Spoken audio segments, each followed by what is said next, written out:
ahora mismo atletismo para ciegos. Ponte en su piel, ponte en sus zapatos.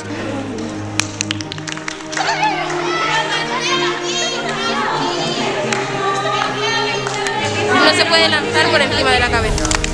Abanderados del esfuerzo. Lo hacen bastante bien y eso que no se saben las coreografías.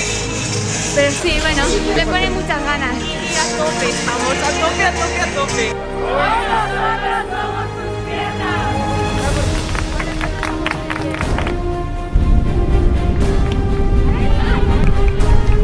Venga, que tenim tota la platja per a nosaltres per a córrer la carrera solidària per l'Arisa. ¿Vale? Tengo 200 y pico puntos de sutura. A mí, yo competir, me gusta competir. Realmente, la única discapacidad que tenía en la vida es una falta de actitud. Vale, llevo corriendo. No tengo que mostrarme débil frente a nadie.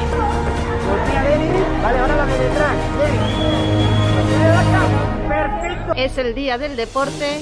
Con gran ilusión los profesores, las madres del AMPA que colaboran con nosotros en preparar un almuerzo saludable, melón, sandía. Va perfecte, un dia fantàstic amb molt de sol i molta gent participant. No lo sé, son momentos muy duros, nos jugamos el partido, nos jugamos la final.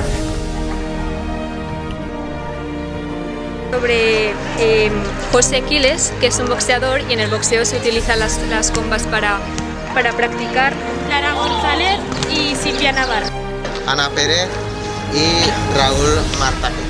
Usu, que es un tipo de arte marcial. Pasar de un punto de la cuerda a otra manteniendo el equilibrio.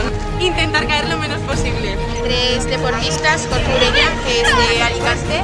Eusebio Cáceres, que también es de Alicante. Y Pablo Torrijos, que es de Castellón.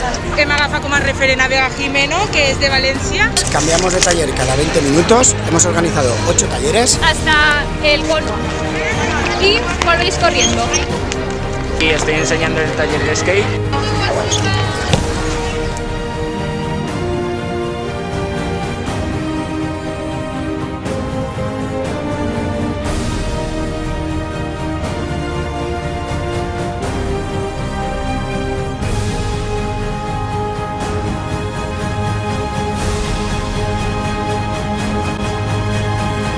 En el IES Radirta, toda una comunidad educativa unida, impregnando el espíritu olímpico en el Día del Sport. Ahora, la llama olímpica sigue su rumbo a Tokio, para brillar más que nunca.